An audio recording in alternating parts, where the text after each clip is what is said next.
La 1:45, he terminado ya personalidad con la doctora Yasna.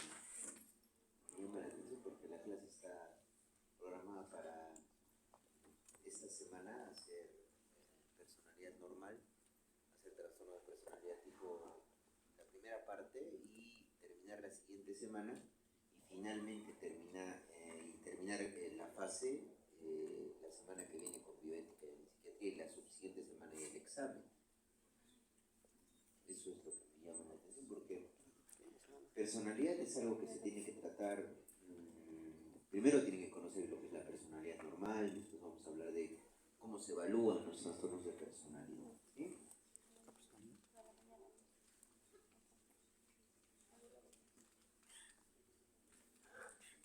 Una chancadita. Siempre funciona. Siempre para darle.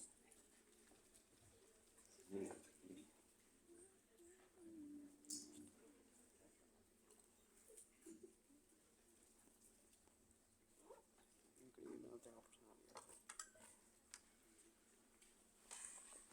¿Tú qué clúster vas a ir? No, clúster S. Sí.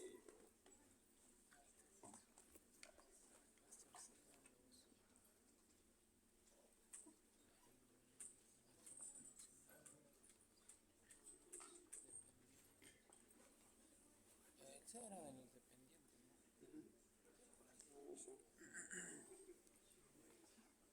Tú estás cerca del ACRA. Bueno, De abuso. entonces, vamos a tratar un tema bien interesante, lo que vienen a ser los trastornos de personalidad. Si bien es cierto, chicos, cada uno de nosotros tenemos una manera de pensar, sentir, comportarnos y controlar nuestros impulsos, ¿no?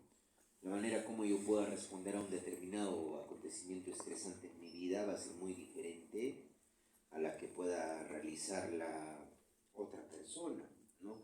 Si en estos momentos, por ejemplo, sucede un terremoto, ¿no? Algunos de ustedes saldrán corriendo, otros gritarán, a alguien le dará un ataque de pánico, o alguien se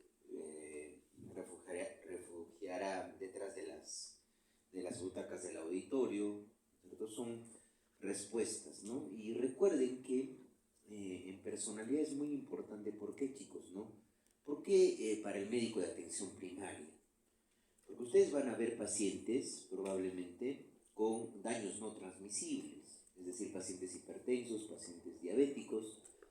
¿Por qué creen muchas veces, y pongámonos a reflexionar en esto, por qué creen que un paciente diabético llega a ser nefropatía diabética y llega a una unidad de hemodiálisis?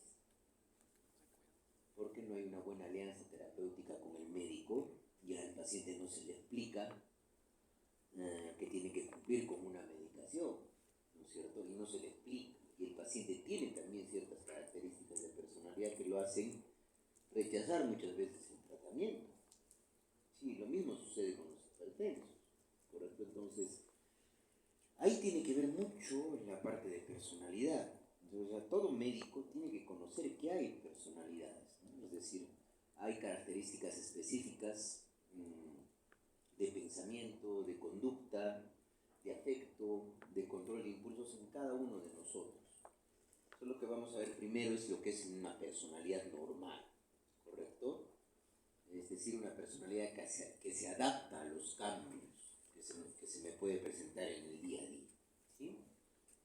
Entonces, vamos a leer esta frase de John Stuart Mill, 1811. Las impresiones y acciones de los seres humanos no son solo resultado de sus circunstancias actuales, sino el resultado de esas circunstancias y de las características de los individuos.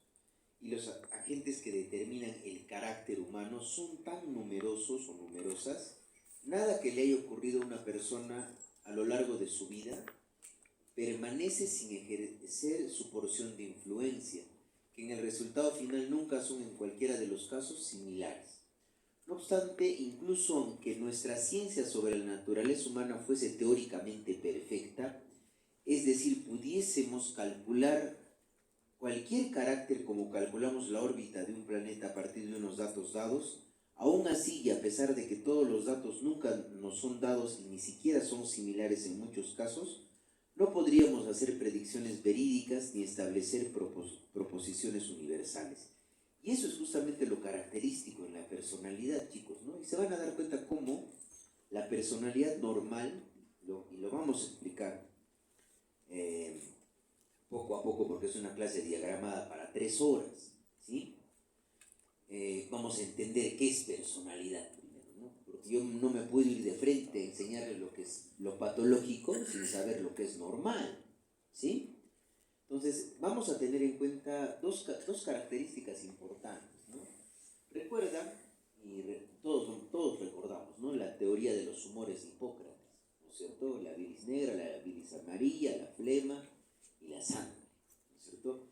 ¿Por qué creen que había Hipócrates hablaba de temperamentos, ¿no? El temperamento melancólico, el temperamento flemático, el temperamento sanguíneo, ¿no es cierto?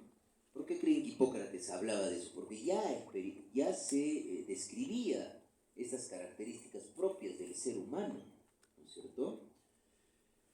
Y incluso el término paersón viene, chicos, del propio teatro griego, ¿no? Donde se interpretaba, parsón significa máscara, ¿no es cierto? Donde se interpretaba las comedias trágicas griegas, ¿no es cierto?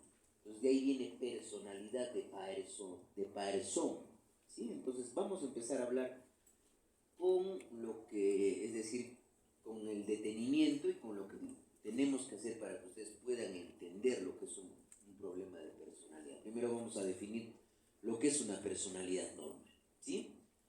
Entonces, ¿qué es personalidad, chicos, no? Es la manera más específica mediante la cual un individuo, es decir, un ser humano, se expresa. ¿Y a través de qué yo me puedo expresar? A ver, ¿a través de qué yo me expreso?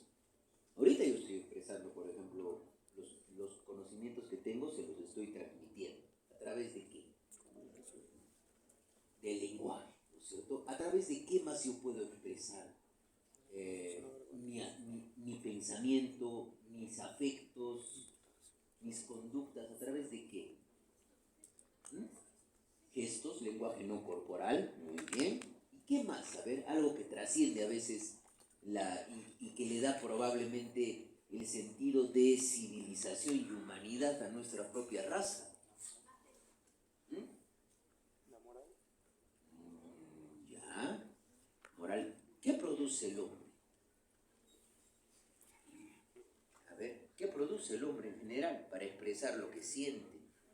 Sentimiento. Para expresar lo que piensa. Raciocinio. Arte. Arte, muy bien. ¿Tiene que ver la literatura acá o no tiene que ver la literatura, chicos? Tendrá que ver el cine, tendrá que ver el teatro, tendrá que ver la pintura, la escultura. Es así como nosotros nos expresamos probablemente nuestra personalidad a través del arte. O un chimpancé ha podido pintar la noche de Van Gogh. A ver, si nosotros nos ponemos a pensar. No, ¿no es cierto? No. Entonces, recuerden eso. O sea, nosotros podemos evaluar y vemos la expresión de la propia personalidad de un individuo a través del arte. Recuerden eso, ¿no? ¿Por qué creen que novelas tan, digamos, hermosas desde el punto de vista literario han sido producidas, por ejemplo, ¿no? Trilce de César Vallejo, ¿no es cierto? O, ¿quién ha leído a Blanca Varela? ¿Alguien conoce a Blanca Varela? ¿No? Nadie ha escuchado de Blanca Varela. La esposa de Fernando de Cislo, de un pintor, ¿no? Borges, sí, a Borges sí, ¿cierto? Ernesto Sábato, también, ¿no es cierto? Poetas universales también, ¿no es cierto? Dante Alighieri. Entonces, ¿por qué creen? ¿Y desde hace cuánto ya hay literatura? ¿Desde hace cuánto ya hay arte, chicos? A ver, ¿desde hace 10 años? No, ¿no es cierto? Eso viene desde hace mucho tiempo. y es cómo expresa el ser humano su pensamiento, sus afectos, su conducta, su control de impulso, ¿correcto? Entonces, ¿qué nos dice Carl Jasper respecto a la personalidad, no?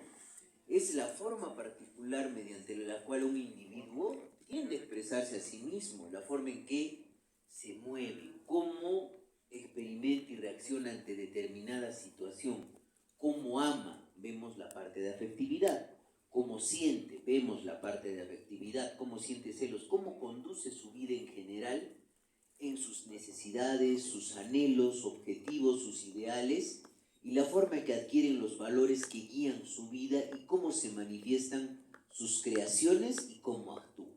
Y ahí justamente está pues lo que les digo, ¿no? El arte, los valores que guían su vida. Por ejemplo, en un trastorno disocial de la personalidad, para adelantarnos, un individuo puede matar y no siente remordimientos por haberlo hecho, ¿correcto? O un individuo puede estafar sistemáticamente un gran grupo de personas y no le pesa la conciencia para nada, ¿correcto? Salud, salud. Sí, entonces dense cuenta de eso, ¿no? Entonces es un término, chicos, que permite la diferenciación individual y caracteriza la totalidad de conexiones significativas en cualquier forma de vida psíquica. Es decir, tenemos en cuenta la unidad del ser humano a nivel psíquico en la personalidad. Recuerden, por favor, eso.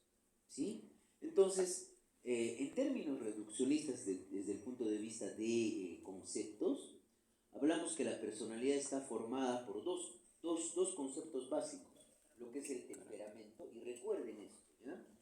Temperamento es la parte genética de la personalidad. Si yo veo cómo reacciona mi papá o mi mamá, yo veo en mí mismo muchas de sus reacciones. Y esa es justamente la parte del temperamento. Y van a ver que en un momento, en los estudios biológicos que se hace de personalidad, hay dimensiones del temperamento heredables y bien demostrables y que tienen un correlato neurobiológico con ciertos sistemas de neurotransmisión. ¿Sí? Entonces, el temperamento es la disposición biológica hacia ciertos comportamientos. Es justamente la influencia de la naturaleza, es decir, es la genética, está físicamente codificada. Pero recuerden eso. Y vamos a hablar del carácter. ¿Sí? El carácter son las características adquiridas durante todo nuestro crecimiento. Es producto del aprendizaje, la influencia de la educación. Entonces, al final, en términos reduccionistas, personalidad es igual a temperamento más carácter, ¿correcto? Porque mi padre puede haber sido un asesino serial, ¿no? Tengo el temperamento, pero si me expongo a situaciones donde haya deprivación, negligencia infantil, probablemente yo también me transforme en un asesino serial, ¿sí? Entonces, vean eso, ¿no? Temperamento es la parte genética, carácter es la influencia de la educación, del aprendizaje, de la cultura, ¿sí? A veces nosotros decimos, es una persona que tiene un muy mal carácter, ¿no? Cuando en realidad no estamos hablando de algo, digamos, específico, ¿no? Sabemos que el carácter es lo que es moldeable por la experiencia, por el día a día, ¿sí? Entonces, vamos a tener dos tipos de definiciones, chicos, y es importante tener en cuenta, ¿no? Porque al final todas las clasificaciones que tenemos actualmente de trastornos de personalidad son clasificaciones categoriales. ¿A qué me refiero con clasificaciones categoriales? A que se tiene un cierto número de criterios para definir un determinado trastorno de personalidad.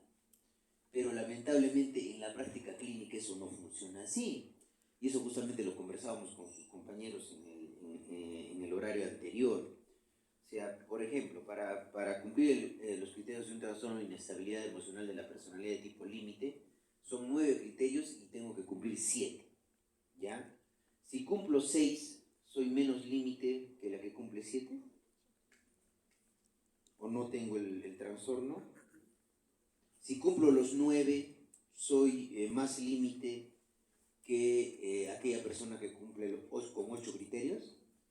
Ese es el problema de las clasificaciones categoriales. Y se van a dar cuenta que en personalidad más es útil la evaluación dimensional en un espectro de dimensiones, ¿sí?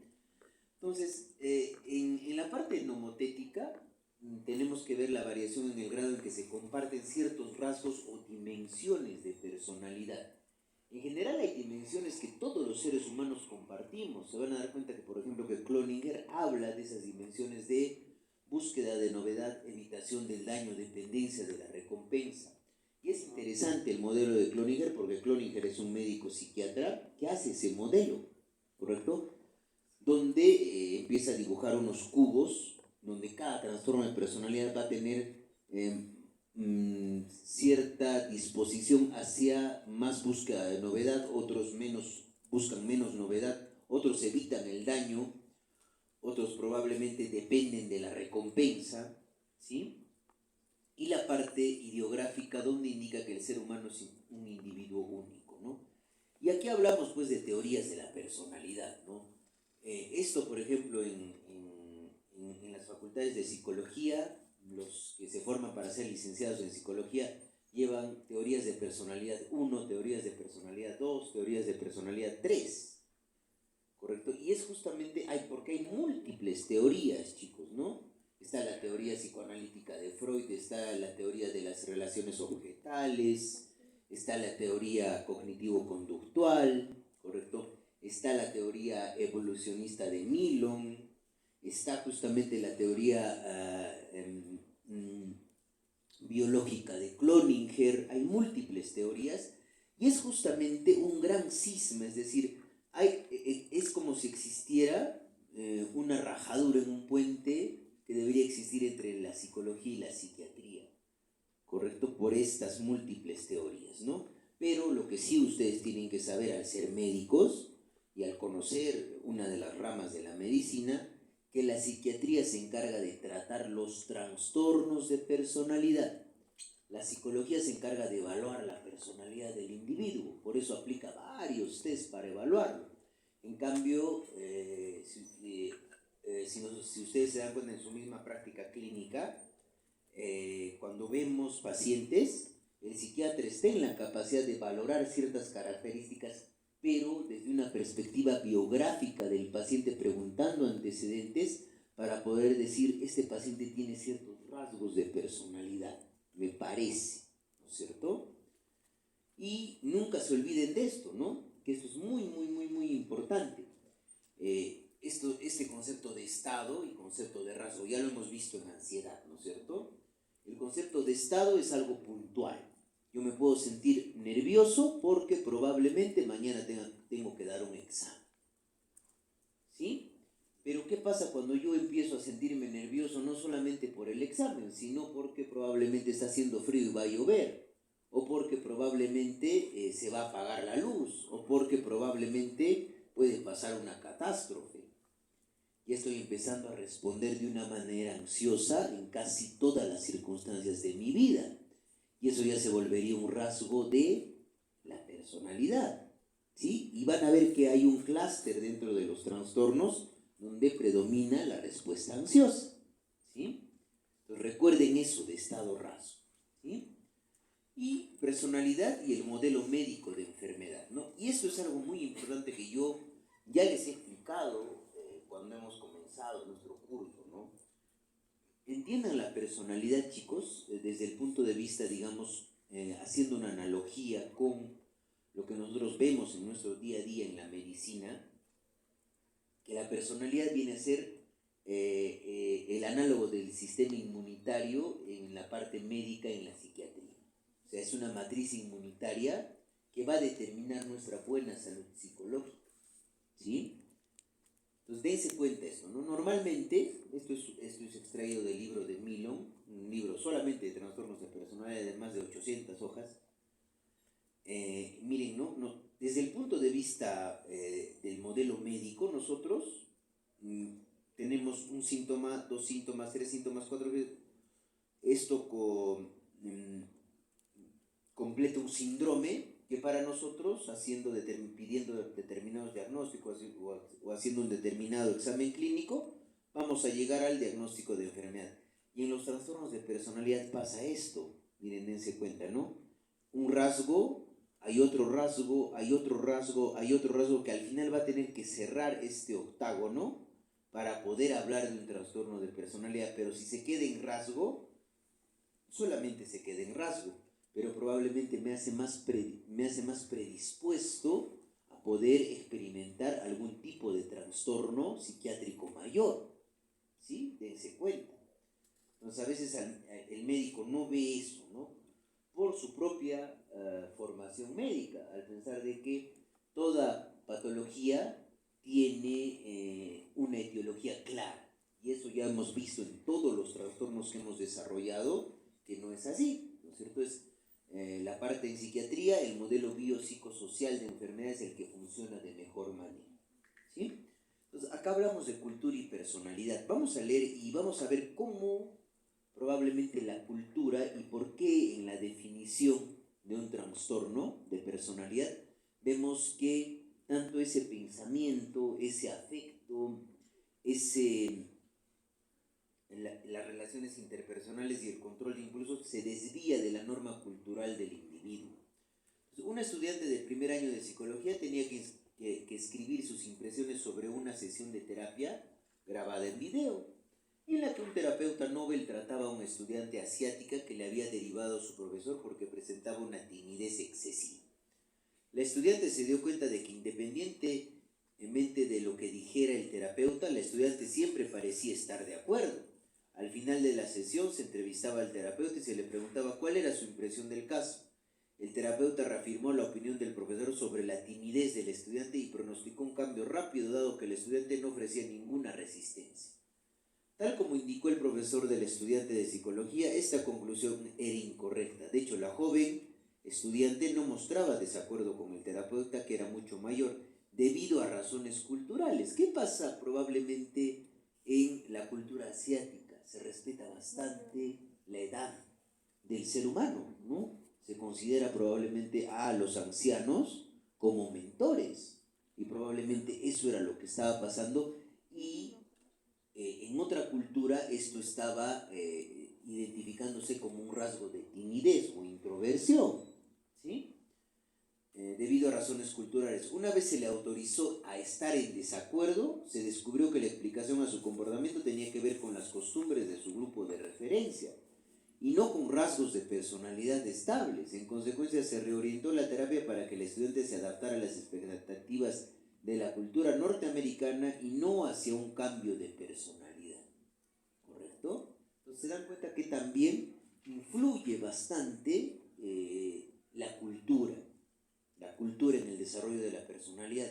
Y mientras, chicos, probablemente nuestra sociedad más se desorganice, vamos a tener más emergencia de trastornos de personalidad. Y no me van a dejar mentir los que hacen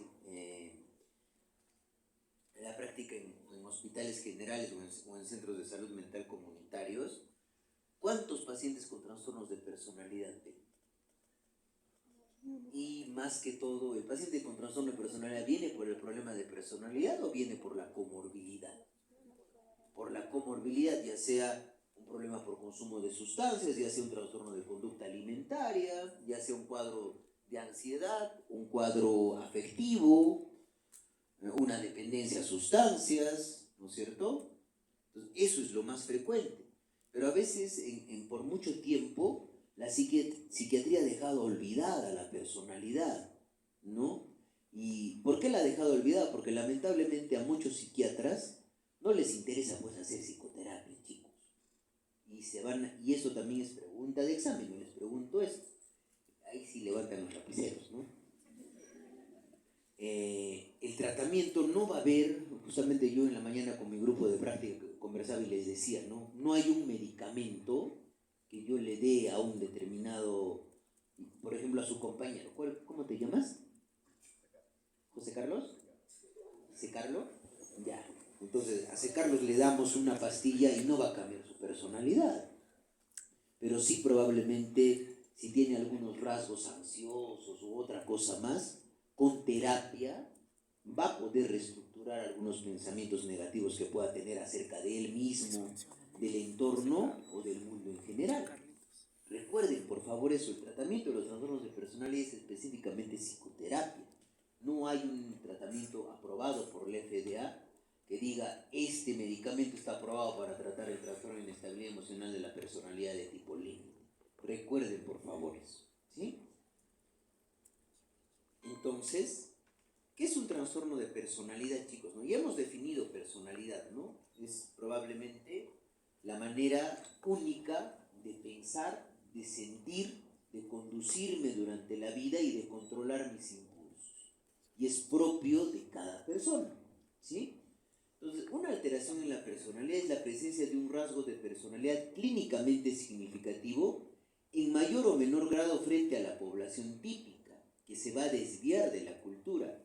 Y justamente Kurt Schneider, discípulo de Karl Jaspers, hablaba ya de trastornos de personalidad, es decir, de entidades clínicas específicas.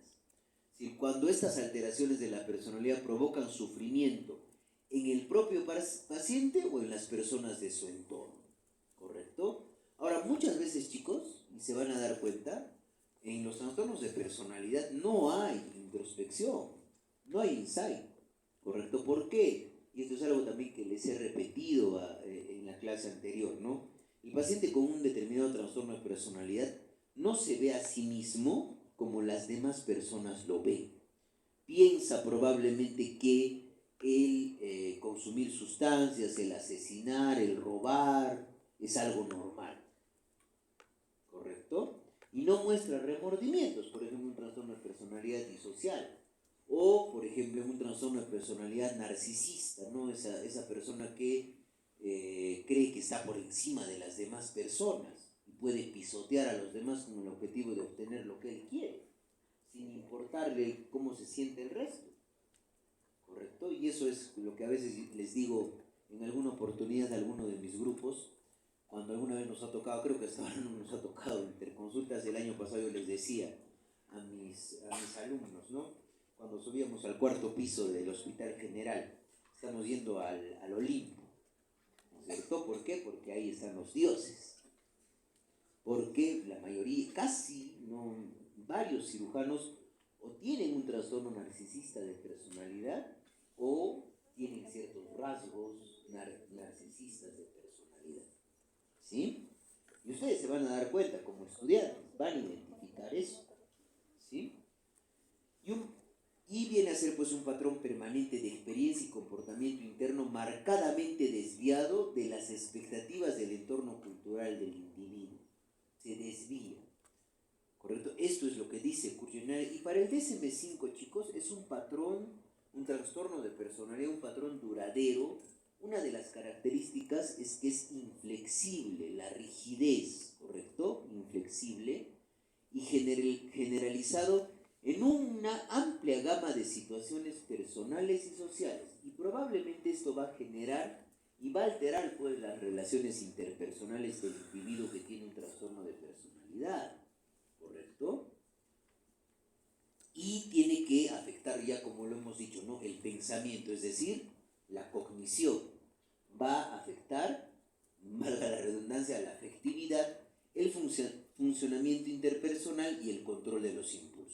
Para DSM-5, esto es la definición de un trastorno de personalidad, ¿no? Es un patrón duradero, inflexible y generalizado que afecta a la cognición, la afectividad, el funcionamiento interpersonal o el control de impulsos.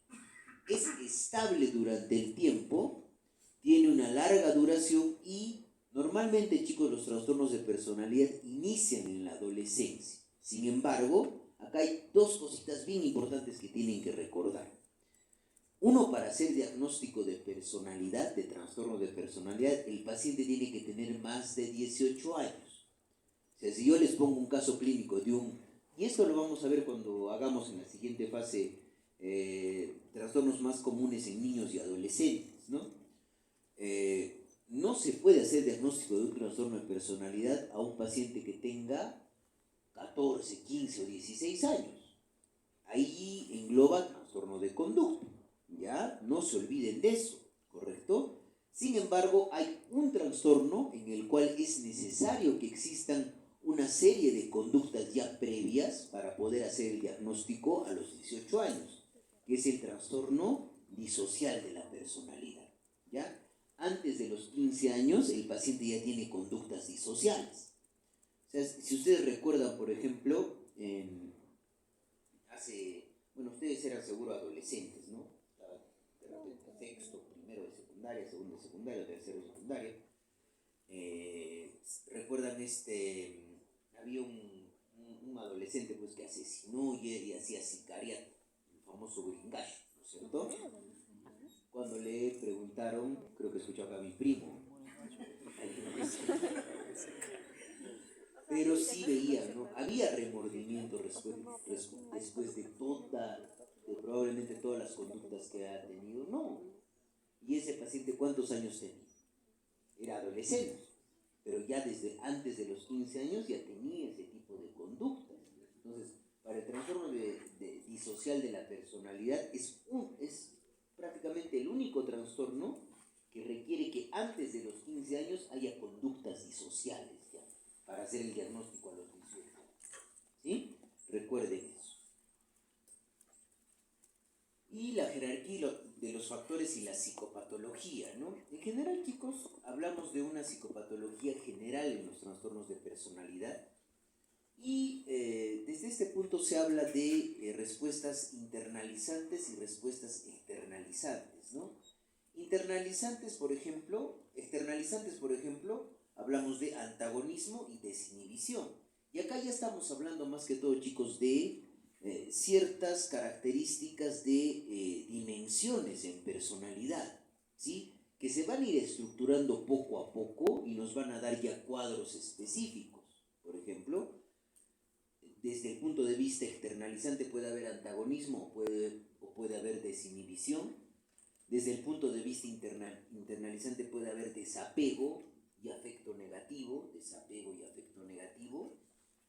y psicoticismo. Y esto es justamente el modelo que hace Einse, ¿no? Einse hace el modelo de personalidad basado en la introversión, extroversión y neuroticismo, psicoticismo, ¿sí? Entonces empieza a hablar de ciertas características que van encuadrando los diferentes cuadros de personalidad. Por ejemplo, si yo tengo hablamos de psicoticismo cuando hay perseveración, excentricidad, ciertas características de alteraciones o de irregulaciones perceptuales o creencias inusuales, ¿correcto? Y eso va a tender a hablar ya de cuadros que tienen que ver con el clúster A de la personalidad cuando lo veamos, ¿sí? En el desapego, ¿qué hay? Hay un afecto restringido, hay aislamiento, hay anedonia, depresividad, evitación de la intimidad y toma de riesgos. Y en el afecto negativo va a haber la habilidad emocional, ansiedad, inseguridad en la separación, perseveración, disminución en la restricción del afecto.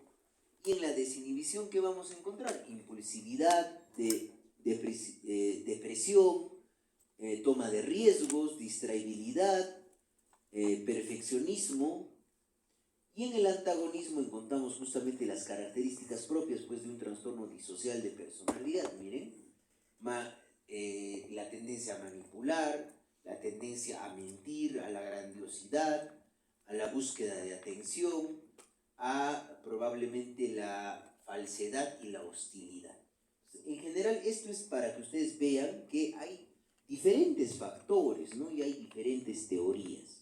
Pero el objetivo para el médico es conocer una teoría que integre la parte biológica con la parte psicológica. Y ahorita se las voy a presentar. Entonces, vean la estructura de las creencias, ¿no? Porque nosotros, chicos, lamentablemente en nuestra manera de ver y pensar las cosas, actuamos con esquemas. Y vamos aprendiendo esos esquemas desde que somos niños. Y ya cuando somos adultos, actuamos, ¿no? Cuando yo veo que probablemente me van a jalar un curso, empiezo a esforzarme más en estudiar eso y dejo de estudiar el otro. Y es un esquema de respuesta, ¿no es cierto? Y ese esquema de respuesta muchas veces se repite en varias áreas de mi vida cuando se vuelve un trastorno de personalidad, pero ya tenemos esquemas preformados, ¿sí? Y hay creencias nucleares, creencias condicionales y creencias instrumentales. Y ahí tiene que ver mucho el aprendizaje, ¿no? El aprendizaje que puede ser dado por, más que todo, primero por la familia, ¿no? Y dense cuenta acá, por ejemplo, están las estructuras cognitivas y los procesos en los trastornos de personalidad, ¿no? Entonces, hay esquemas, ¿no? Hay vías atencionales, se selecciona memoria, hay vías de asociación y vías de interpretación para la interpretación, un estilo de evaluación. Cada uno de nosotros evalúa un determinado estímulo a través de estilos de evaluación.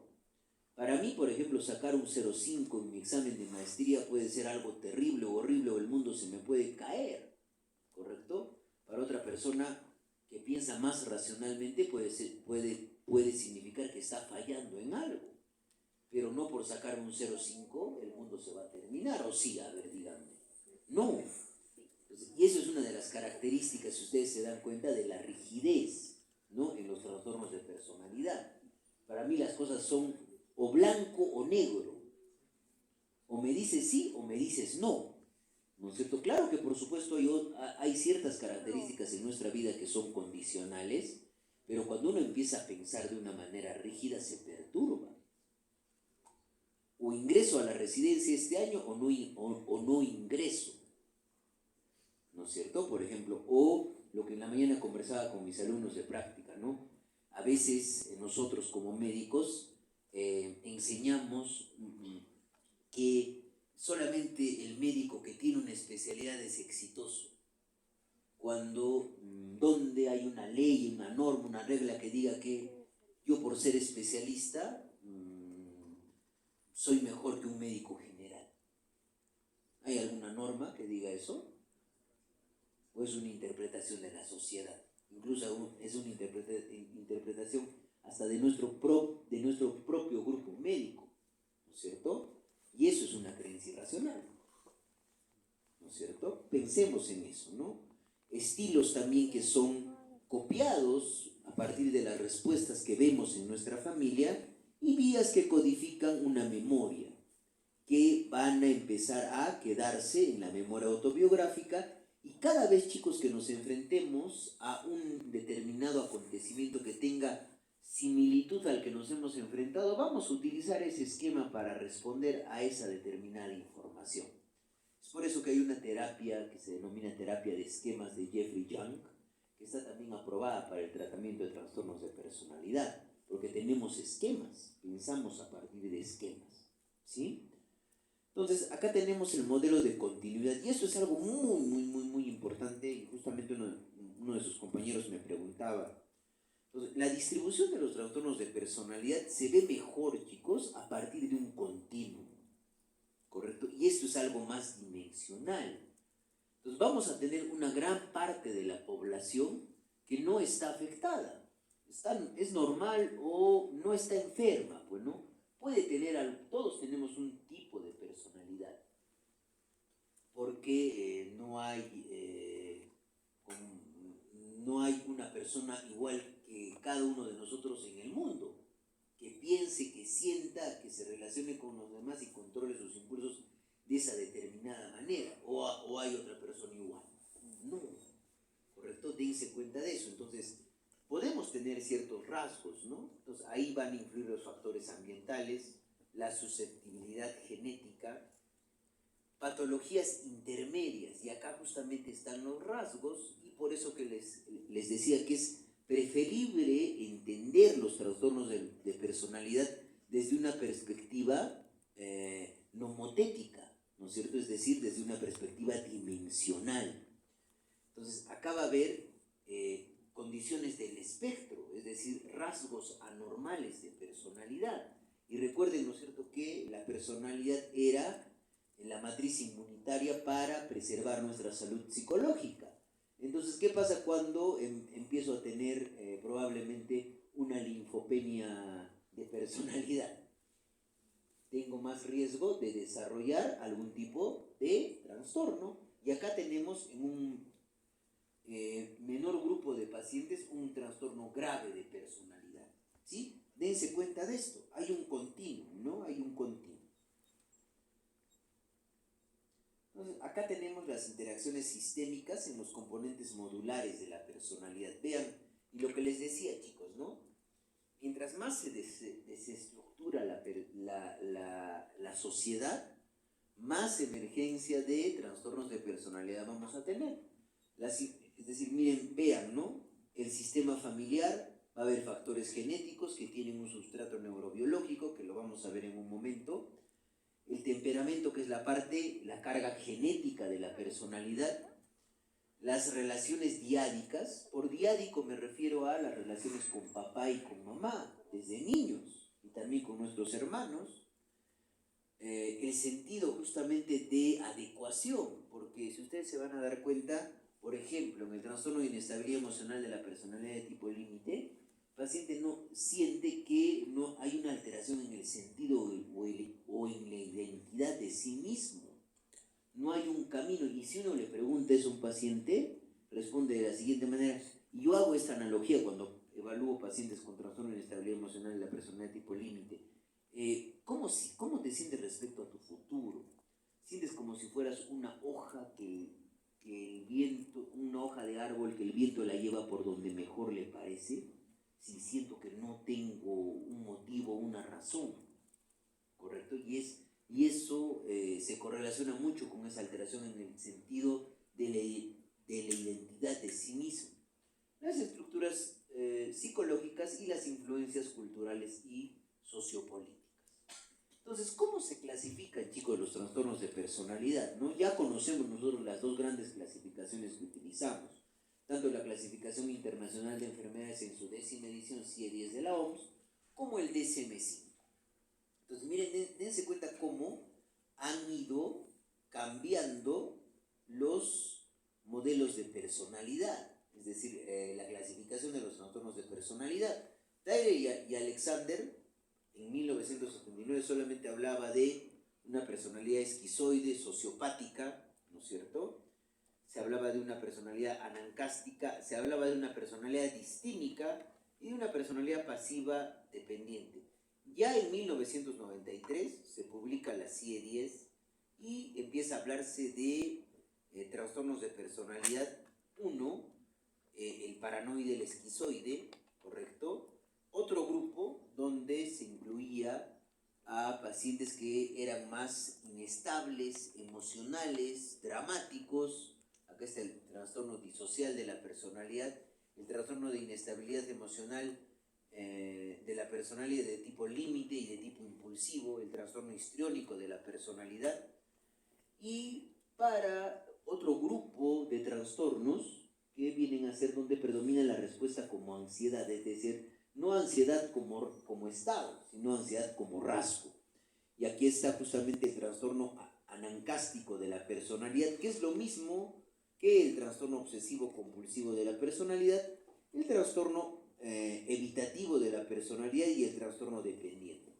Dense cuenta, chicos, que miren, CIE-10 no considera el trastorno esquizotípico de la personalidad dentro de trastornos de la personalidad que vienen a ser el código F60, porque CIE-10 plantea, y según la OMS y los estudios, indican de que hay más correlación entre el trastorno esquizotípico de la personalidad y el desarrollo de la esquizofrenia, ¿correcto? Recuerden por favor eso. Y acá tenemos los clústeres. Y es importante, chicos, desde esta perspectiva, para que ustedes enfoquen cuando se presenten, hagan su examen, porque también, chicos, cuando vienen tanto el ENAM como si dan un examen de residencia médica, preguntan, ponen casos clínicos de trastornos de personalidad, ¿sí? Entonces vamos a hablar de clústeres. ¿Y a qué nos referimos por clústeres, no? Son grupos de patologías que comparten ciertas características, ¿ya? Entonces vamos a hablar primero del clúster A de personalidad. Estos pacientes tienen conductas, comportamientos, creencias extrañas o raras, ¿correcto? Recuerden eso. Y ahí está el trastorno paranoide de la personalidad, cuya característica principal es la desconfianza. Está el trastorno esquizoide de la personalidad, cuya característica principal es la falta de relaciones sociales, ¿correcto? Porque no le interesa.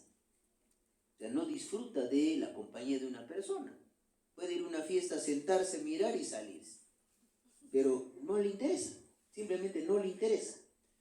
Y el trastorno esquizotípico de la personalidad, donde ahí hay más componente de ideas excéntricas. En vez de haber delirios, hay ideas sobrevaloradas con contenido extraño. En vez de haber alucinaciones propias de la esquizofrenia, hay ilusiones. Hay un pensamiento mágico muchas veces, ¿correcto? Ese es el clúster A. Luego tenemos el clúster B, donde están justamente el grupo de pacientes que comparten la inestabilidad, ¿no? O el grupo de pacientes dramáticos o emocionales. Aquí está justamente el trastorno de personalidad límite, este es el trastorno antisocial de la personalidad, este es el trastorno histriónico de la personalidad y este es el trastorno narcisista de la personalidad, ¿correcto? Es decir, son emocionales, ¿no? O inestables. Y luego tenemos el clúster C, donde predomina la respuesta ansiosa, ¿sí? Está acá el trastorno obsesivo compulsivo de la personalidad, el trastorno evitativo de la personalidad, que recuerden, ya se les he explicado en las clases anteriores, está en un continuum con la fobia social. Recuerden por favor eso. Y el trastorno dependiente de la personalidad. Entonces, es importante, ¿por qué, chicos, esto? Porque desde ese punto de vista, ustedes van a poderse dar cuenta de que cuando se les presente el caso clínico van a preguntar, van a ver, ¿no es cierto? A ver, ¿qué conductas tiene este paciente? ¿Tiene más comportamientos extraños, raros, excéntricos? Ah, es clúster A. Puede ser paranoide, esquizoide o esquizotípico. Ya. Este paciente es más inestable emocionalmente, es más dramático, ¿correcto? Es clúster B. Será antisocial, será histriónico, será límite, ¿correcto? Será narcisista. Y finalmente vamos a ver en el caso clínico si este paciente es ansioso, si tiene una respuesta ansiosa. Entonces van a ir a ver específicamente si tiene características de un trastorno obsesivo compulsivo de la personalidad, un trastorno evitativo de la personalidad, un trastorno dependiente de la personalidad. Es importante tener en cuenta, y miren, dense cuenta, chicos, cómo ha ido evolucionando. Esto no es para que se les tome el examen, ¿no? Pero miren, dense cuenta cómo han ido evolucionando los trastornos de personalidad.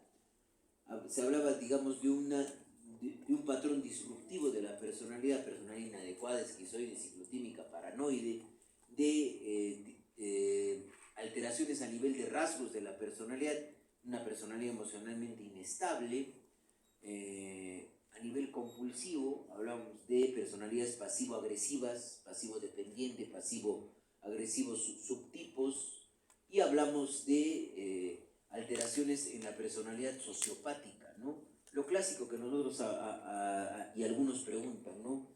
Y muchos me preguntan a veces, ¿cuál es la diferencia, ¿no?, entre sociopatía y psicopatía? Es un término que ha quedado ya en desuso, chicos, pero aún por momentos ustedes en las noticias escuchan o no escuchan, psicópata, asesina, ¿no es cierto? ¿Ya?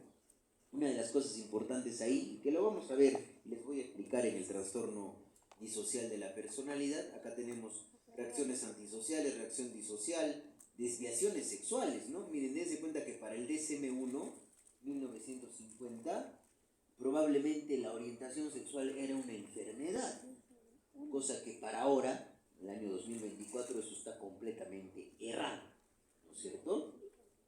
Recuerden por favor eso. Y miren, dense cuenta cómo ha evolucionado para el DSM-4-TR.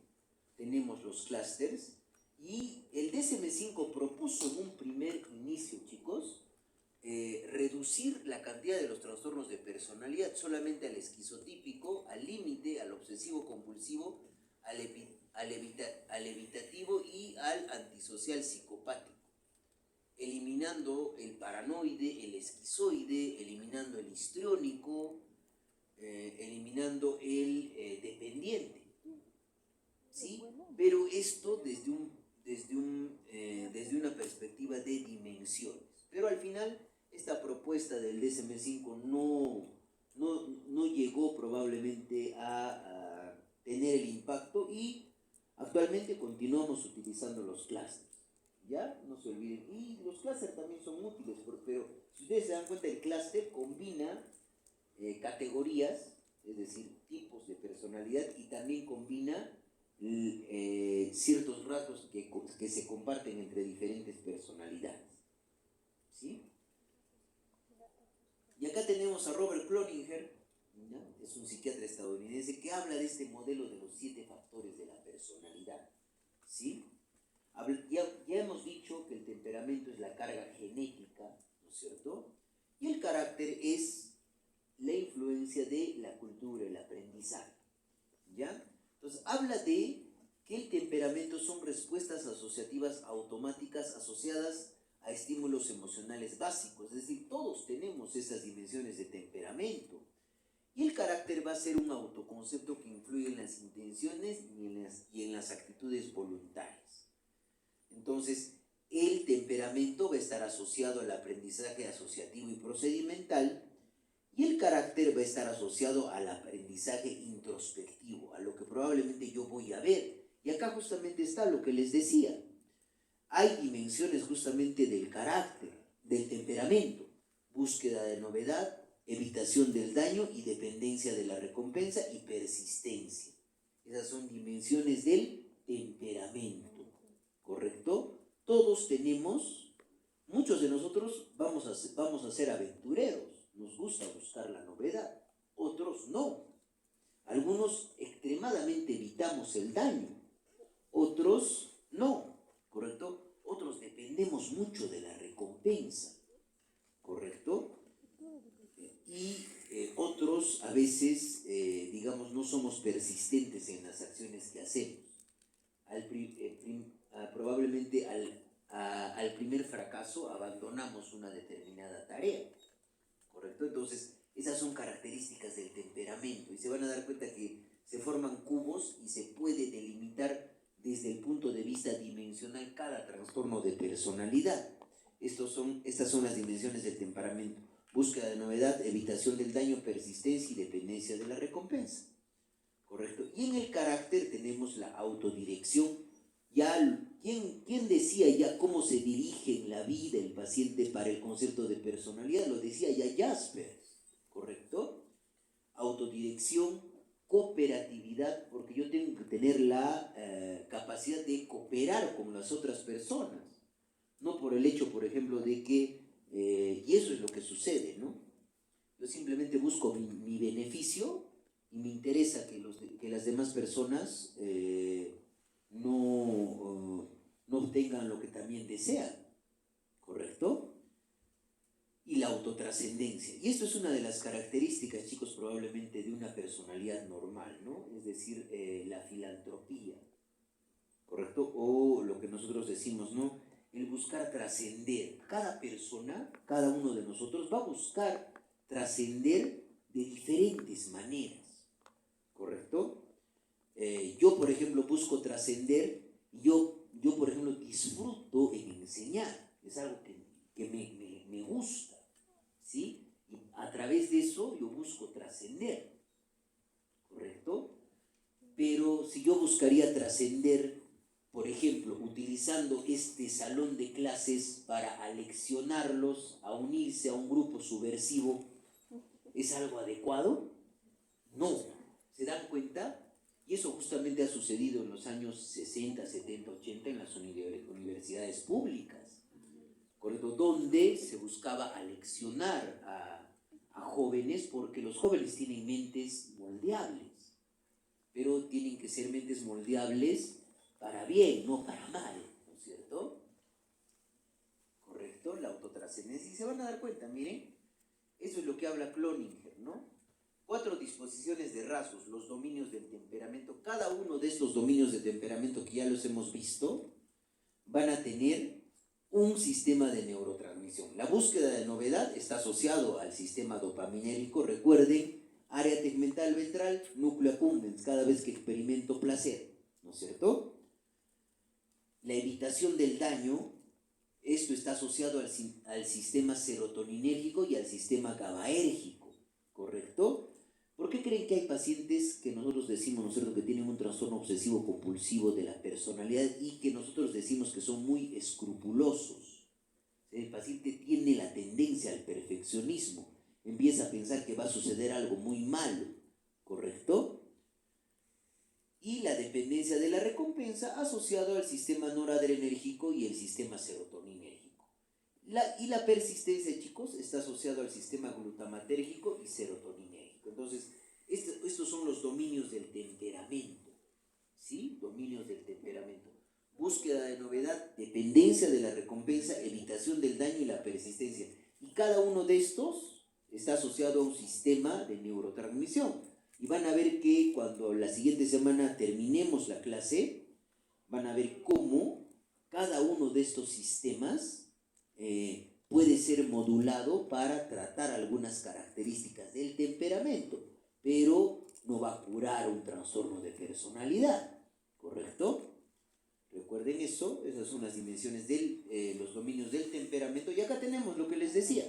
Miren, dense cuenta, es como si estos son los famosos cubos de Cloninger, ¿sí? Miren, dense cuenta, en un eje tenemos la búsqueda de novedad, en otro eje tenemos la dependencia de la recompensa y en otro eje tenemos la evitación del daño. Por ejemplo, vamos a elegir, la búsqueda de novedad está asociada con dopamina, la evitación del daño está asociado con serotonina y ácido gamma aminobutírico. La dependencia de la recompensa está asociado con glutamato está asociado con noradrenalina y serotonina. Y la persistencia con glutamato y serotonina. Vamos a hablar, por ejemplo, de un paciente que tenga un trastorno de personalidad histriónico. Tiene elevada búsqueda estamos planteando acá, miren, tiene elevada búsqueda de novedad, alta dependencia de la recompensa y baja evitación del daño. Lo mismo sucedería con un paciente antisocial o un paciente disocial. Tiene elevada búsqueda de novedad, baja evitación del daño y probablemente también alta dependencia de la recompensa. Y sucede lo contrario, ¿no? Por ejemplo, en un paciente con un trastorno obsesivo-compulsivo de personalidad, hay una alta evitación del daño, ¿no es cierto? Una baja dependencia de la recompensa y baja búsqueda de novedad. ¿Se dan cuenta? Entonces, esos son los dominios del temperamento, ¿sí? Y también Cloninger habla de los dominios de carácter. Por eso dijimos que era un modelo de 7 factores. 4 del temperamento y 3 del carácter. Entonces, los dominios del carácter son la autodirección, considerando el determinante mayor de la presencia o ausencia de un trastorno de personalidad. Entonces, cuando yo no conozco, chicos, hacia dónde estoy yendo y por qué me estoy dirigiendo hacia ahí, es donde probablemente ya hay un trastorno de personalidad, no hay un sentido a mi vida. Y eso es lo que sucede muchas veces en pacientes con trastorno de inestabilidad emocional de la personalidad de tipo límite. Inician estudiando una carrera, después se pasan a otra carrera, después se pasan a otra carrera, después se pasan a otra carrera, después a otra carrera, y al final tienen 35 años y no han terminado ninguna carrera universitaria. Pero sí, digamos, tienen hijos y no asumen su rol de padres, porque muchas veces la propia familia condiciona que el paciente continúe con eso, ¿correcto? Entonces es el principal determinante de la presencia o ausencia de un trastorno de personalidad, la autodirección, ¿sí? Responsabilidades, decisiones, autoaceptación, la cooperatividad, empatía por los demás, compasión, ayuda, es cierto? Con eso esto no significa, pues chicos, que me vaya a los extremos, ¿no es cierto? Es decir, que yo venga, no haya ni un alumno y no diga nada, ¿no es cierto? Por ejemplo, o que venga, no haya ningún alumno y sin dictar la clase, me voy a dar una vuelta por ahí, regreso a las 5:45, marco y cobro mi dinero. Y me interesa si el alumno vino o no vino.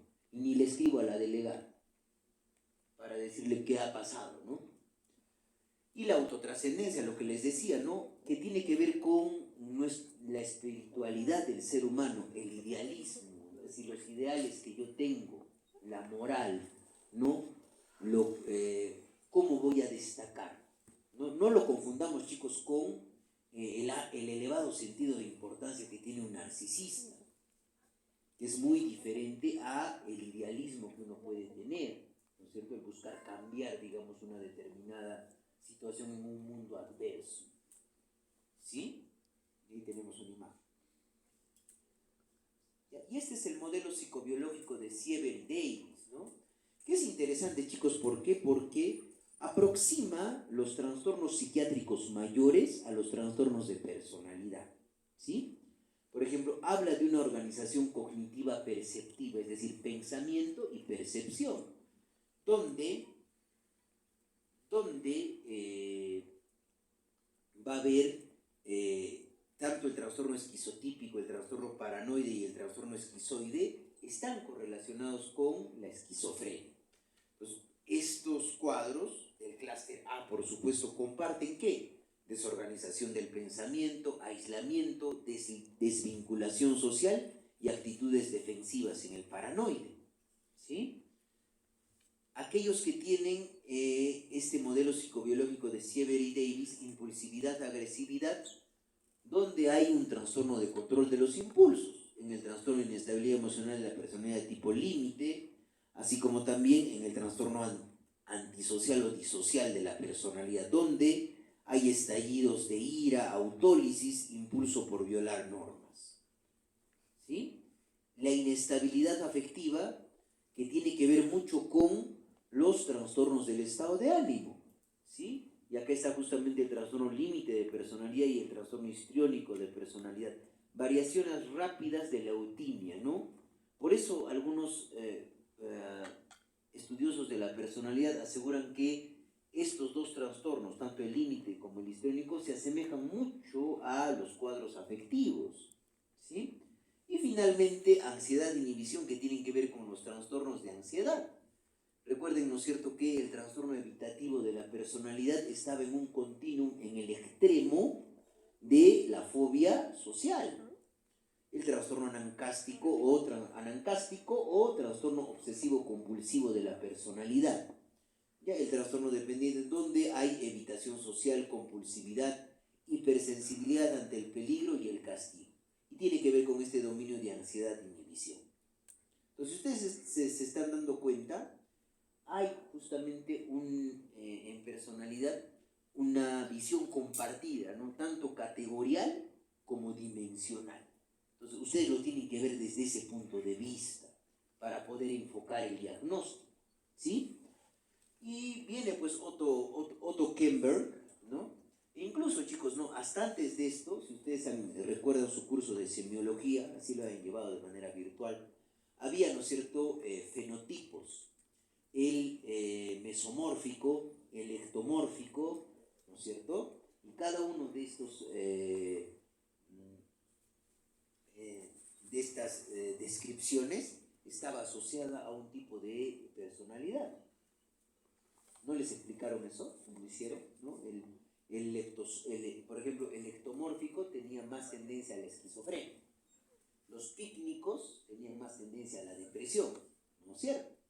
¿Sí? Entonces, es lo que... Y después se fue asociando eso y llega pues Otto Kemberg, ¿no? Otto Kemberg, chicos, es un psiquiatra suizo, discípulo lamentablemente de Sigmund Freud, que habla justamente de la organización de la personalidad y lo organiza a la personalidad desde el punto de vista en una personalidad de organización psicótica, organización límite y una organización neurótica. Muy similar, chicos, a los clústeres, si ustedes se dan cuenta. Lo neurótico más iría hacia el clúster C, lo psicótico más iría hacia el clúster A, y lo límite más iría entre ambos, el clúster B. ¿Sí? Y miren, dense cuenta, ¿no? Nivel de gravedad, a este lado extremo, están justamente estas psicosis atípicas y una organización psicótica de la personalidad, ¿correcto? Y aquí está el esquizotípico. Y en la parte de la extraversión estaría el antisocial, una organización de la personalidad de límite bajo, donde está probablemente el esquizoide, el límite, una organización de la personalidad de límite alto, y una organización de la personalidad neurótica, ¿no? Que es probablemente la que más se acerca a la personalidad normal. Y de eso hablaba Otto Kemberg, ¿no? De la organización de la personalidad en función de la gravedad, ¿no? Ustedes se van a dar cuenta, y vamos a conversar del trastorno esquizotípico de la personalidad, cómo tiene un linkage tan alto con la esquizofrenia, que en un seguimiento de 10 años, el 70% de pacientes con trastorno esquizotípico de personalidad desarrolla esquizofrenia. ¿Ya? ¿Por qué es importante eso? Y acá vemos la funcionabilidad, ¿no? Y vamos a ver la epidemiología. Miren, vean, chicos, la prevalencia, ¿no? De cualquier trastorno de personalidad en los diferentes estudios, ¿sí? Va a depender también, pues, del tipo de cuestionario que nosotros utilicemos, ¿no? Pero en general se habla de que los trastornos de personalidad son mucho más frecuentes que otros cuadros psiquiátricos, incluso que la propia esquizofrenia, ¿sí? Miren los diferentes tipos de cifras que se manejan, ¿no? Estudios de 1993 utilizando el DSM-3, 33.1% de prevalencia. Del 2006 utilizando el DSM-4, 4.4% de prevalencia, pero la prevalencia media utilizando los criterios del DSM-4, que son casi los mismos que el DSM-5 que utilizamos, se tiene más o menos un 9.1% de prevalencia a lo largo de la vida de trastornos de personalidad, ¿sí? Recuerden eso. Entonces, miren, dense cuenta, la prevalencia de cualquier trastorno de personalidad del clúster A es 3.8, la prevalencia media. ¿Y cuál predomina? Predomina la personalidad paranoide, luego sigue el esquizoide y luego la esquizotípica. ¿Sí? Y según el DSM-4 también se repite lo mismo. Predomina la paranoide, la esquizoide y luego la esquizotípica. Acá tenemos las características del clúster B de personalidad. Acá estamos utilizando netamente DSM, chicos, ¿saben? No estamos utilizando CIE-10, ¿sí? Porque ustedes recuerden que para CIE-10 no existe este trastorno narcisista de la personalidad, y el trastorno esquizotípico de la personalidad no es considerado como trastorno de personalidad, sino está dentro de la esquizofrenia, ¿sí? Entonces, para cualquier cuadro del clúster B, que son los dramáticos, los emocionales, los teatrales, ¿no? Es 3.7 la prevalencia, donde predomina más que todo el histriónico, luego viene el antisocial, el borderline y el narcisista. Y acá tenemos, por supuesto que en los entornos clínicos, pues chicos, si nosotros nos vamos a la parte clínica, los cuadros de personalidad en la clínica, es decir, en la parte psiquiátrica, que predominan mucho más son el trastorno límite de personalidad y el disocial. Eso es lo que más ve, ¿correcto? Porque es poco probable que un paciente con trastorno paranoide de la personalidad vaya a consulta. Es bien difícil. O un trastorno, o un paciente con un trastorno esquizoide de la personalidad vaya a consulta. Si al esquizoide ni le interesa interactuar con las demás personas, él vive en su mundo feliz, ¿no es cierto? Si nos damos cuenta. Y las características del clúster C. Miren, cualquier trastorno del clúster 6.5, evitativo 1.5, dependiente 0.8, y hasta esa fecha todavía es, según el DSM-4, se tomaba en cuenta este tipo de trastornos de personalidad, el pasivo-agresivo, que ya se lo eliminó, ¿no? Y el obsesivo-compulsivo, que es el más frecuente, ¿correcto? Y el trastorno de personalidad obsesivo-compulsivo es ese paciente, trastorno de personalidad, ¿no? No estamos hablando de TOC. El trastorno de personalidad obsesivo-compulsivo es aquel paciente que busca el perfeccionismo en todas las cosas que hace, ¿correcto? Es como les decía a mis alumnos en la mañana, ¿no? Yo, por ejemplo, tengo mi pareja ha hecho la limpieza de la casa, ha limpiado toda la mañana, yo regreso y en la noche, a mí no me parece que lo he hecho, y toda la noche, a pesar de que mañana tengo que ir a trabajar, lo vuelvo a limpiar. Porque no me parece que lo he hecho bien, busco el perfeccionismo, o de repente tengo que viajar, estoy en mi mes de vacaciones, tenemos que viajar a algún lado y no viajamos, si no me quedo, ¿por qué? Le digo, no, tengo que seguir trabajando. Y empiezo a ahorrar dinero y no me doy tiempo para otras cosas más que solamente trabajar y tener una rutina diaria y buscar el perfeccionismo. Esa es la gran diferencia con un TOC, donde en un TOC, es decir, en un trastorno obsesivo compulsivo, hay ideas obsesivas y compulsiones, ¿sí? Recuerden esa gran diferencia. ¿Ya? ¿Listo? Y acá tenemos, este es un estudio, chicos, que hicieron acá,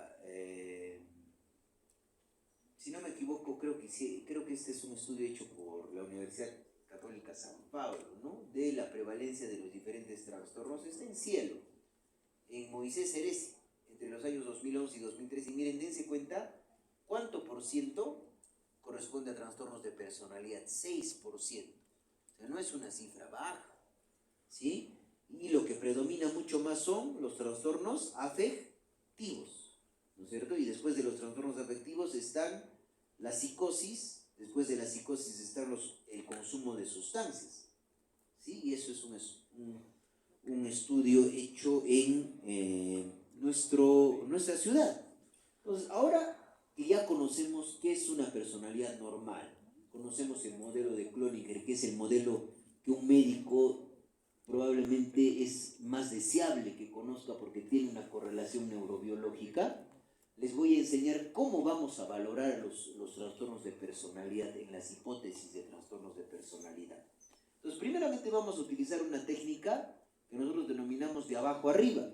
Entonces, vamos a crear gradualmente una imagen de la personalidad del paciente, tratando de aprender, ¿no? Es decir, de comprender o comprimir la historia de vida cronológicamente del paciente en el contexto de su historia social y familiar. Entonces, ¿qué le preguntamos? ¿No? Cuénteme cómo fue su niñez, su adolescencia, identificar patrones disfuncionales de relaciones interpersonales. Y esto es muy importante, chicos, ¿no?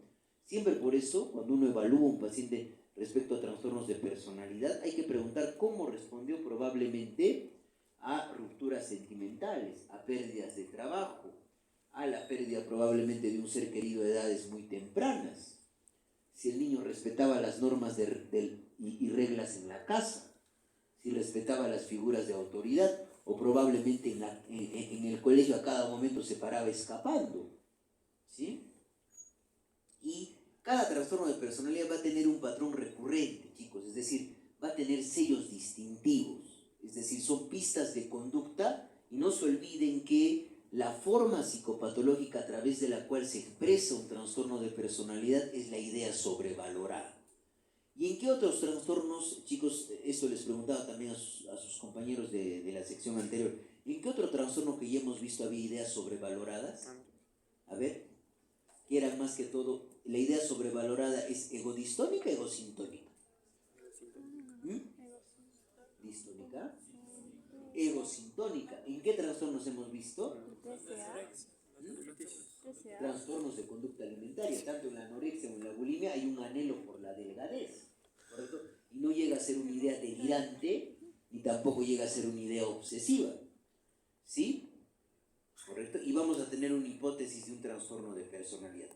Vamos con un ejemplo. Miren, le voy preguntando al paciente qué tipos de trabajo ha tenido. He tenido muchos trabajos diferentes, no me quedo en ningún empleo por mucho tiempo. ¿Y qué suele pasar con estos trabajos? Casi siempre renuncio porque la gente con la que trabajo termina traicionándome.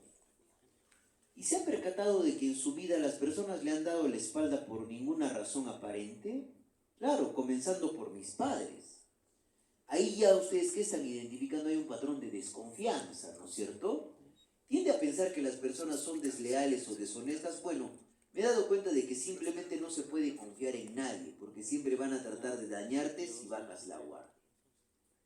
Y ahí va a haber pistas de conducta que nos va a permitir ver qué tipo de trastorno de personalidad estoy evaluando, ¿no? Y la segunda técnica, que es probablemente también la que se puede utilizar, es la que nosotros denominamos la ventana del síntoma. Es como si la personalidad fuera un castillo, ¿no es cierto? Una torre de un castillo, y yo por una de las ventanitas meto mi cabecita.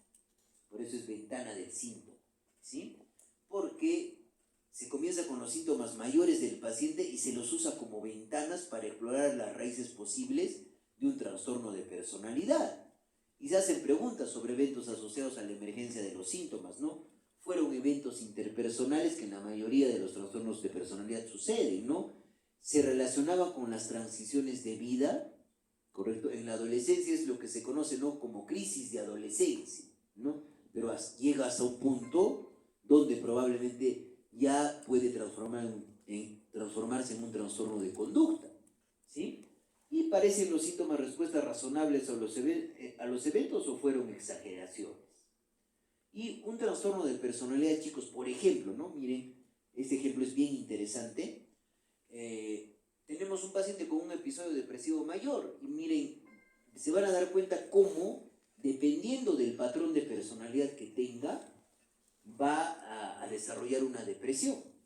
Miren, por ejemplo, ¿no?, un trastorno de personalidad narcisista, y se deprime, nadie cumple con sus altos estándares. Aliena amigos y familiares, lo que lo lleva al aislamiento social. Y por eso se deprime. En el trastorno de personalidad evitativo, evita las amistades por el rechazo, la soledad. En el trastorno de personalidad dependiente, falta de valor en sí mismo y se desmoraliza. ¿Por qué? Transfiere a otras personas para que tomen las decisiones más importantes de su vida. Y en el trastorno de personalidad límite hay un sentimiento crónico de vacío interno, ¿no? Tendencia suicida, abuso de sustancias psicoactivas, bulimia nerviosa, trastornos de control de impulsos. Entonces, dense cuenta cómo cada paciente llega a un episodio depresivo mayor, que es probablemente lo que nosotros vemos como punta del iceberg, pero abajo hay rasgos anormales de personalidad o probablemente un trastorno de personalidad. ¿Sí? Recuerden eso. Y acabamos con el ejemplo 2. Nos entrevista una paciente con depresión mayor que hace poco ha considerado tomar una sobredosis de medicamentos luego de haber sido rechazada por su novio. Sospechamos de un trastorno de personalidad límite, ¿no? Y para que ustedes recuerden, al igual que hemos hecho, no sé si se acuerdan de las memotecnias, cápsulas de energía para pacientes enfermos para la depresión mayor, hemos visto también DICFAS para el episodio maníaco, hemos visto el ACHIS para la distimia. Vamos a tener, les voy a enseñar también ese tipo de memotecnias para cada uno de los trastornos de personalidad. Entonces, para la paciente límite es con vacío, porque tiene sentimientos de vacío crónico. Antes hablamos de su depresión y de algunos de los pensamientos suicidas que tuvo luego de que su novio la rechazara. ¿Ha reaccionado de esta misma forma a otros rechazos en su vida? Me gustaría hacerle algunas preguntas sobre su personalidad y la manera como tiende a reaccionar a ciertas situaciones. Me interesa saber qué tipo de persona ha sido desde que fue adolescente, no solamente cómo ha sido en las últimas semanas. Y eso lo preguntamos, chicos, en los antecedentes, ¿correcto? Y los puntos clave en el enfoque diagnóstico. Un trastorno de personalidad, ya hemos dicho que es un patrón persistente de estilos disfuncionales, de relacionarse que es estable a lo largo de los años, se diagnostica a partir de los 18 años o en la adolescencia, al final de la adolescencia o la adultez temprana.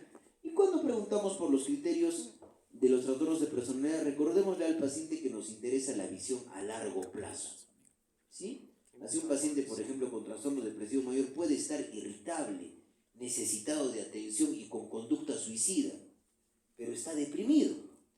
Y eso nos puede hacer confundir con que tenga un trastorno de personalidad límite, ¿correcto?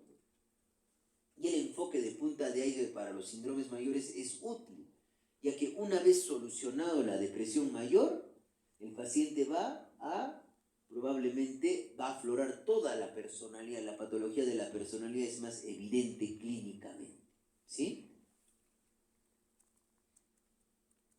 Entonces vamos a hablar primeramente de autoafirmaciones, lo que les estaba explicando, ¿no? Las técnicas, preguntas de prueba y pistas de conducta. Una autoafirmación, chicos, es una descripción hipotética de que de un paciente con un determinado trastorno de personalidad haría de sí mismo, ¿no?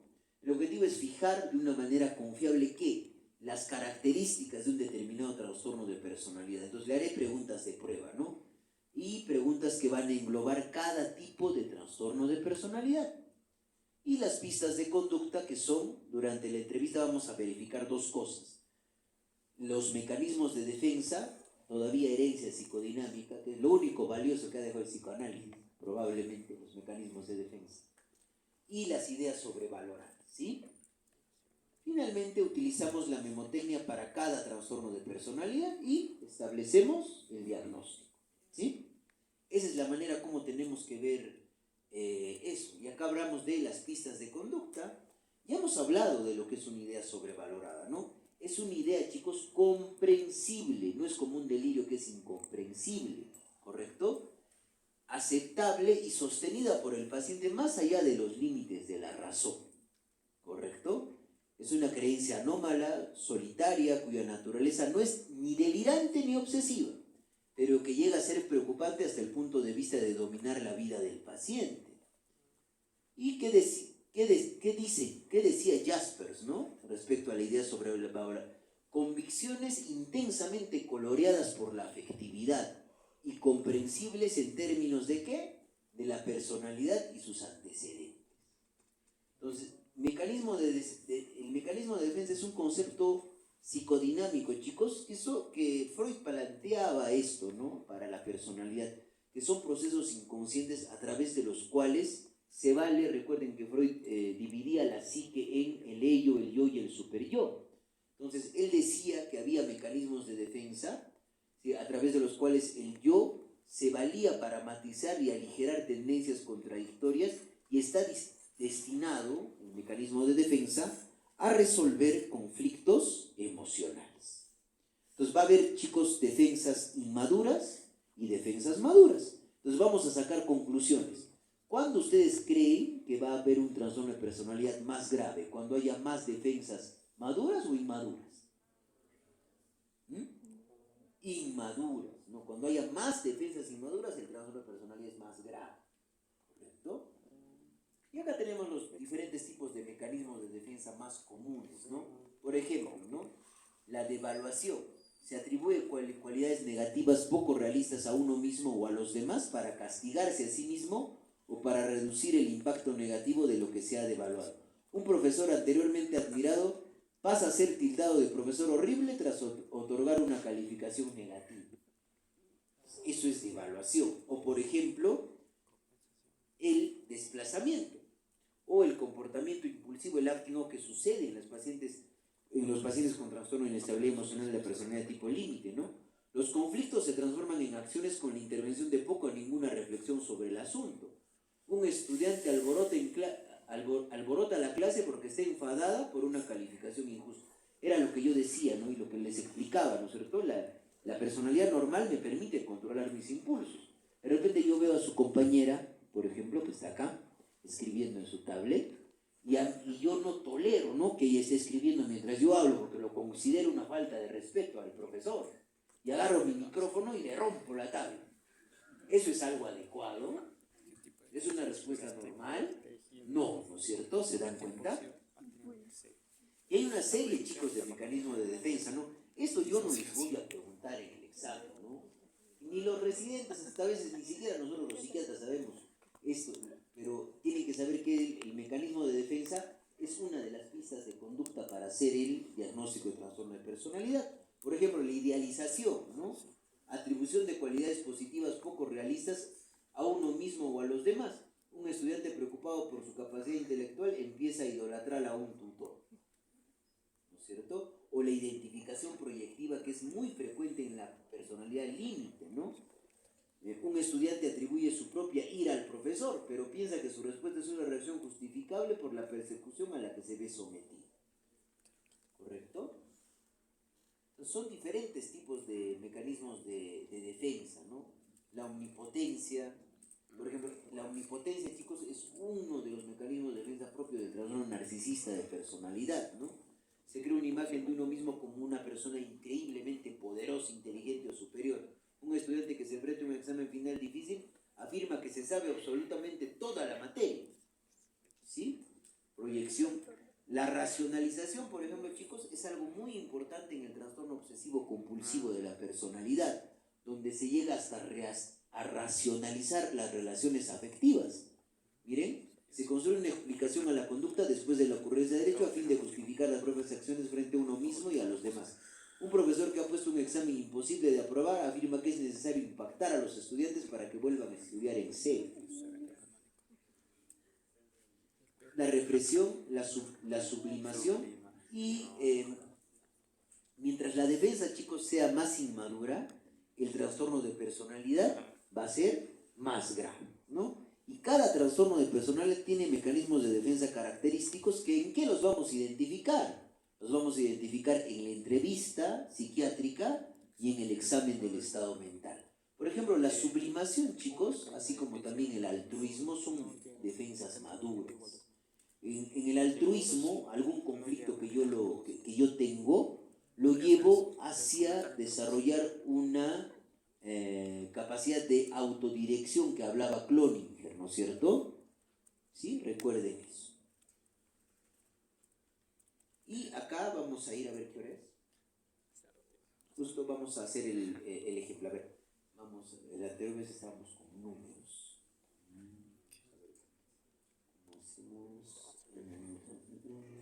A ver, ¿dónde está el delegado? Ya. A ver, di un número, por favor. ¿8? Ya. ¿Quién es el 8 de esta lista? De esta fila.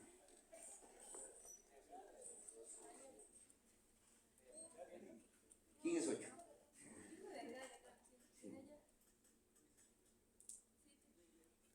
¿Cómo te llamas? Diego. Lee por favor el ejemplo, Diego. Pero te voy a pasar el mío, ¿ya? Vamos a ir por allá. Porque si no, no vas a poder leer. Porque ya estamos comenzando a desarrollar los trastornos de personalidad y van a ver cómo va a ser útil el enfoque que les estoy explicando. ¿Ya? A ver, lee el ejemplo. Paciente de 35 años de edad, abogado, casado desde 3 años, con un hijo, presenta un cuadro que comenzó desde la adolescencia. Asistente en marcada suspicacia hacia quienes lo rodean, pobreza en sus relaciones interpersonales, pocos amigos. En varias ocasiones muestra desprecio hacia quienes lo rodean, desconfianza hacia sus compañeros de trabajo y hacia sus superiores, a quienes se acusa de quererlo explotar laboralmente, lo mismo que hacia algunos de sus familiares. Todo esto lo ha llevado a enfrentamientos y confrontaciones en los ambientes social, laboral y familiar. Ante cualquier amenaza, sea real o aparente, reacciona con ira. El paciente acudió a terapia de pareja porque desde el momento en que se casó sospechó que su esposa, a la que describe como coqueta y lanzada, le es infiel con algunos compañeros de la oficina, lo mismo que con uno de los vecinos, hecho que no ha logrado demostrar. El paciente tiene una demanda en una comisaría de familia por maltrato físico y psicológico hacia su esposa. A pesar de que el paciente es consciente de los problemas relacionales que tiene, los achaca enteramente a las demás personas y se describe como una víctima de las personas que lo rodean. ¿Qué es lo que más les llama la atención? ¿Qué patrón predomina en el paciente? La desconfianza hacia los demás, hacia su jefe y incluso hasta su propia esposa. ¿Cómo la califica? Coqueta y lanzada, ¿no es cierto? Entonces, este paciente tiene un trastorno de personalidad paranoide donde la desconfianza y la suspicacia en general es lo más frecuente, ¿sí? Entonces, ¿cuál es la autoafirmación, no? Los demás no son de fiar y tratan de aprovecharse de mí. En el caso clínico, ¿pasaba eso o no? ¿El paciente piensa eso o no? Sí. ¿Qué preguntas de prueba le voy a hacer? ¿Ha pensado de que la gente en su vida no es de confianza? ¿Lo han traicionado sin razón aparente? Me va a decir que sí. Y en las pistas de conducta, el paciente se comporta de manera reservada y sospechosa, contesta las preguntas renuentemente y con un aire de desconfianza. ¿Y cuál es la memotecnia, chicos? ¿No? Sospechosa. Ya recuerden, 4 de 7, sospechosa. Sospechas de infidelidad de la pareja, no perdona, es rencoroso, sospecha de otros, percibe ataques donde no los existe, ve a todo el mundo como un enemigo, teme confiar en los demás y percibe amenazas en eventos sin malicia. ¿Sí? ¿Correcto? Recuerden por favor eso. ¿Ya? Entonces, esto es un trastorno de personalidad paranoide.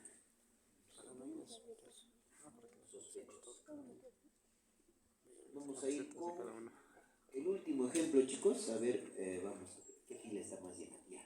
Ahora vamos a comenzar de acá. También al delegado, un número.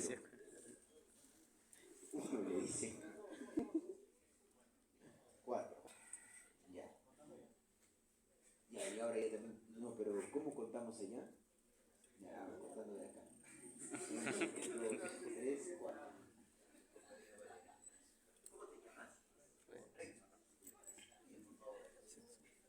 Después de 2 semanas de trabajo, la persona que contrató a Doris le sugirió que buscara asesoramiento. Sus obligaciones consisten en realizar algunas tareas del hogar, como cocinar y cuidar de 2 niños de 3 años de edad.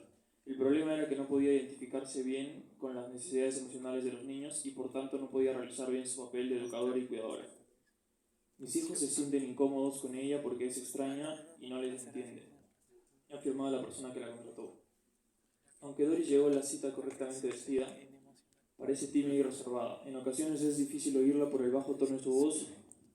Cuando se le pregunta si entiende la razón de su derivación, afirma que no, que ha cumplido con sus responsabilidades laborales a la perfección.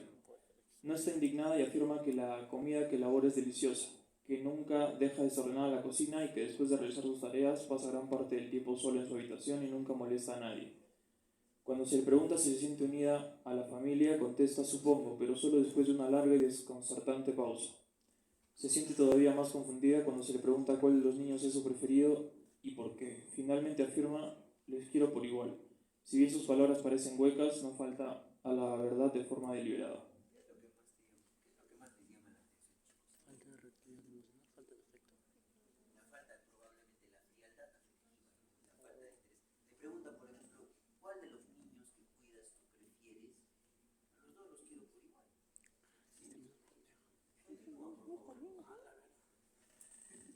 En otras áreas de su vida, Doris presenta problemas similares. A los 17 años de edad tuvo su primer hijo, una niña, fruto de las relaciones con una adolescente vecina de su casa.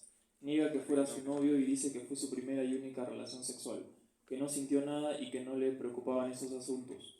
Cuando se le preguntaba por esa experiencia, recuerda solo los hechos de su embarazo y el peso de su hija al nacer. Refiere que no le gustaba cuidar de su hija y que se sintió desbordada por las atenciones que precisaba. Después de 2 meses decidió darle en adopción. Doris pasa muchas noches cosiendo y se confeccionaba su propia ropa. Dice, no necesito demasiado a los demás. Durante la jornada laboral tengo que estar con ellos porque es mi trabajo. Debido a su escasa habilidad de lectura, se emplea un test de vocabulario con dibujos para evaluar su nivel intelectual.